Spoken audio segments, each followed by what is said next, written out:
Sərxan, oxumağa kitabı necə seçək? Hər kitabı oxumalıyıq? Düşünmürəm ki, önümüzə keçən bütün kitabları oxumalıyıq. Ümumiyyətlə buna vaxt da çatmaz. Təbii ki, məsəl üçün roman oxuyan insanlar var, müxtəlif romanlar oxuyurlar, bədii əsərlər oxuyurlar. Dünyanın klassik əsərlərini, tanınmış əsərləri oxumaq lazımdır. Amma biz önümüzə keçən bütün kitabları oxusaq, bizə çox faydalı olan kitabları oxumağa vaxt qalmayacaq. Ən azından kitabın yaşamasına bir müddət versinlər. Kitab özünü doğrultsa, vaxt çatar onu oxuyarlar. Yəni yeni kitab çıxan kimi alıb oxumaq çox da məncə o qədər də faydalı olmur.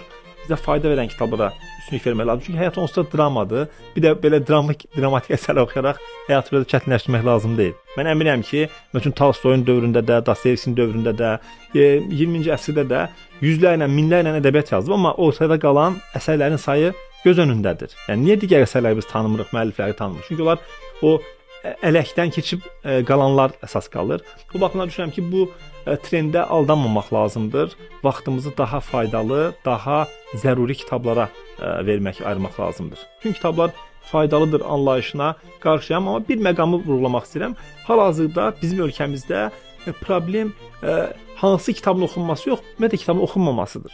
Belə bir məqamda tam da insanlara bu kitabları oxumayın demək də o qədər faydalı olmaya bilər. Ona görə nədənsə oxumağa başlamaq lazımdır. Mən əminəm ki, onlar zamanla doğru kitabları seçməyə də başlayacaqlar. Çünki kitab oxumaq insana bir zövq formalaşdırır.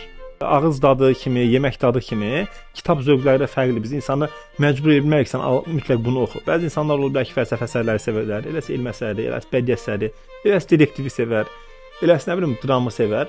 İnsanların xarakteri fərqlidir, insanın dünya görüşü fərqlidir. Milyonlarla kitab var artıq, seçim çoxdur. O rəfdə cəlb etməlidir insanı. Ən azından üzünə baxıb bir əlvə götürməlisən, vərəqləməlisən, sonra seçməlisən.